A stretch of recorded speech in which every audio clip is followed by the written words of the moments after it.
Record ಮಾಡಿದ್ವಿ. ಆದರೆ ಈ ಹಾಡನ್ನು ಜೇಸುದಾಸ್ ಅವ್ರ ಕೈಲಿ ಹಾಡಿಸಿ ಅಂತ ರಿಕ್ವೆಸ್ಟ್ ಮಾಡಿದೆ. ಇಲ್ಲ, ಎಸ್ ಪಿ ಬಿ ಅವರು ಹಾಡ್ತಾರೆ, ತಪ್ಪಲ್ಲ, ಈ ಹಾಡಿನಲ್ಲಿ ಒಂದು ದನಿ ಇದೆ, ಆ ದನಿಯಲ್ಲಿ ಒಂದು ದನಿ ಇರುವ ದನಿ ಬೇಕು ಅಂತ. ಭಾರತದಲ್ಲಿ the biggest baritone voice and with soprano heights ಅಂದರೆ ಓನ್ಲಿ ಜೇಸುದಾಸ್ ಅವರು ಮಾತ್ರ. ವಿಜಯ್, ಒಂದ್ಸರಿ ಒಂದು ಸ್ಟುಡಿಯೋದಲ್ಲಿ ರೆಕಾರ್ಡ್ ಮಾಡ್ತಾ ಇದ್ವಿ. ಬಿಗ್ಗೆಸ್ಟ್ ಸ್ಪೀಕರ್ಸ್ ಇದ್ವು. ಅವರು ಹಾಡಿ ಈಚೆ ಬಂದು ಆನ್ ಮಾಡಿದ್ರೆ ಕೋನ್ ಪೇಪರ್ ಒಂದಕ್ಕೆ ಹೋಗ್ಬಿಡ್ತು ಪ್ಲೇ ಮಾಡೋವಾಗ. Sorry sir, don't worry Hamsalekha, ನನ್ನ ವಾಯ್ಸ್ಗೆ ಇನ್ನೂ ಸ್ಪೀಕರ್ಸ್ ತಯಾರಾಗಿಲ್ಲ ಅಂದ್ಬಿಟ್ರು. That is the truth. ನನ್ನ ವಾಯ್ಸ್ಗೆ ಇನ್ನೂ ಸ್ಪೀಕರ್ಸ್ ತಯಾರಾಗಿಲ್ಲ ಅಂದರು. ಅದು ಜೇಸುದಾಸ್ ಅವರ ವಾಯ್ಸ್. ಅಂದರೆ ಅವ್ರಿಗೆ ನಾವು ಬಾಲು ಸರ್ಗೆ, ಸರ್ ಇಲ್ಲಿ ಸ್ವಲ್ಪ ಅಳು ಇದೆ, ಅಲ್ಲಿ ಸ್ವಲ್ಪ ನಗು ಇದೆ, ಅಲ್ಲಿ ಏನೇನೋ ಇದೆ ಅಂತ ಹೇಳೋದುಂಟು.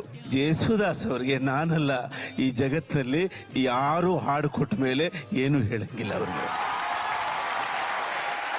ಅದು ದುಃಖದ ಹಾಡಾಗಿದ್ದರೆ ಅವ್ರು ಹಾಡ್ತಾರೆ, ಆದರೆ ದುಃಖದಿಂದ ಹಾಡಿ, ಸಂತೋಷದಿಂದ ಹಾಡಿ, ಇದೆಲ್ಲ ಯಾರು ಹೇಳಿ ಅವ್ರ ಹತ್ರ ಜೈಯರಿಸ್ಕೊಂಡವರೇ ಇಲ್ಲ. ಅವ್ರಿಗೆ ಪೇಪರ್ ಕೊಡಬೇಕು, ಟ್ಯೂನ್ ಕೇಳಿಸ್ಬೇಕು, ಅವ್ರಿಗೆ ಗೊತ್ತಾಗುತ್ತೆ ಇದು ಸಂತೋಷನ ದುಃಖನ ಅಂತ. ಅವ್ರು ಹಾಡ್ತಾರೆ. ಆ ಹಾಡಿದ್ರೆ ಆ ವಾಯ್ಸ್ ಹೇಗಿರುತ್ತೆ ಅಂದರೆ, ದೊಡ್ಡ ಹೆಜ್ಜೇನು ಬಂಡೇಲಿ ಕಟ್ಟಿರ್ತಲ್ಲ ಹೆಜ್ಜೇನು, ನಾವು ಹೋಗಿ ತಪ್ಕೊಂಡ್ರೆ ಅದು ಕಡಿಯಲ್ಲ, ಅಷ್ಟು ಜೇನು ನಮ್ದೆ. ಅದು ಜೇಸುದಾಸ್ ವಾಯ್ಸ್. ಯಾರು ಇದುವರೆಗೂ ಜೇಸುದಾಸ್ ಅವರು ಅಪಸ್ವರ ಹಾಡಿದ್ದಾರೆ, ತಪ್ಪು ಹಾಡಿದ್ದಾರೆ ಇತ್ಯಾದಿ ಯಾರು ಕೇಳಿದ್ದೀರಾ? ಕ್ವಾಲಿಟಿ ಕಡಿಮೆ ಆಗಿದೆ ಏನು ಪ್ರಶ್ನೆನೇ ಇಲ್ಲ. ಹಾಡು ಶುರು ಮಾಡಿದ್ರೆ ಬಮ್ ಅಂತ ಇಷ್ಟ ಬರುತ್ತೆ ವಾಯ್ಸು. ಅದು ಅವರ ದನಿಯೊಳಗಿನ ದನಿ.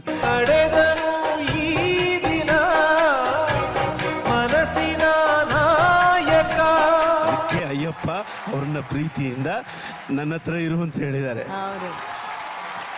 ಅವರು ಹಾಡಿದ್ರೆ ಶಬರಿಮಲೆಯಲ್ಲಿ ಬಾಗಿಲು ತೆರೆಯುತ್ತೆ, ವ್ಯಾಟಿಕನ್ ಸಿಟಿಯಲ್ಲಿ ಜೀಸಸ್ ಹಲೋ ಅಂತಾನೆ. ಶರಣಮಯ್ಯಪ್ಪ ಸ್ವಾಮಿ ಶರಣಮಯ್ಯಪ್ಪ, ಶರಣಮಯ್ಯಪ್ಪ ಸ್ವಾಮಿ ಶರಣಮಯ್ಯಪ್ಪ.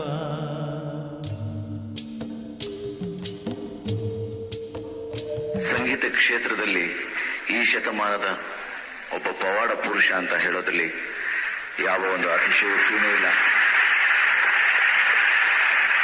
ಅವರ ಸಂಗೀತನ ನಾವು ಕೇಳಿದ್ದೀವಿ, ಆನಂದ ಪಟ್ಟಿದ್ದೀವಿ, ಹೃದಯದಲ್ಲಿ ಶಾಶ್ವತವಾಗಿ, ನಮ್ಮೆಲ್ಲರ ಹೃದಯದಲ್ಲಿ ಶಾಶ್ವತವಾಗಿ ಒಂದು ಸ್ಥಾನನ ಗಳಿಸಿರೋ ಜೇಸುದಾಸ್ ಬಗ್ಗೆ ಎಷ್ಟು ಮಾತಾಡಿದ್ರು ನಿಜವಾಗ್ಲೂ ಕಮ್ಮಿ ಅಂತಾನೆ ಅನ್ಸುತ್ತೆ. ಸಂಗೀತ ಇರೋ ತನಕ ಸಂಗೀತಕ್ಕೆ ಒಂದು ಹೆಚ್ಚಿನ ಒಂದು ಮೆರುಗು ನಮ್ಮ ಜೇಸುದಾಸ್, ಒಂದು ಮೇರು ಪರ್ವತ.